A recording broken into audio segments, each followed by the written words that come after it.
I'm Ryan Brown, the head of saying stuff at Super Rare Games and the creator of the Super Rare Mixtape.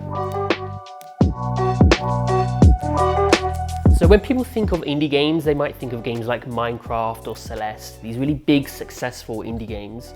But a lot of those creators actually originated on a much smaller scene with sites like TigSauce, Daily Click, 64 Digits. And this is before the big indie boom, so before Super Meat Boy happened, before Braid happened. So they didn't have to worry about commerciality, they were really only making games for each other, for other hobbyist game developers to play and share with each other. So they were able to kind of just make whatever they wanted to make and not worry about making money, which is kind of beautiful in a way. For me personally, I was part of that scene, only on a community level, but I've been on all those sites and moved over to GameJolt and itch.io since, and really appreciate everything that they've made over the years since I was a teenager. And one day I realized that I had to send a game to a developer who didn't have a copy of their game anymore, and I realized that these are not preserved properly. They're not appreciated for sure, and they're definitely not preserved.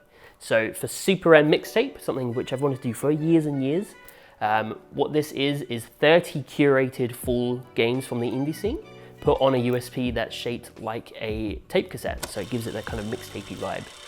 And on that tape cassette, as well as those games, you'll find a full games launcher, so everything will just run natively off the USB. All comes packaged in a really beautiful box, which is made by Stu here, that everyone knows for making our usual physical Switch games. And then you also get a full color manual with a page dedicated to each game that comes included. So it's a really nice package, really nice collector's package. And then as well, to kind of tie in with some PS1 PC demo disc vibes, you'll also get 6 full demos for upcoming games. Some you might already be looking forward to, some you might not know about, so that should hopefully be really interesting as well. For the 34 games, there are real varieties. So some of them are classics that I grew up with, some of them are newer games that have been uploaded. You've got platformers and visual novels, and then some more experimental games as well, which will hopefully provide a really interesting and unique sort of play experience.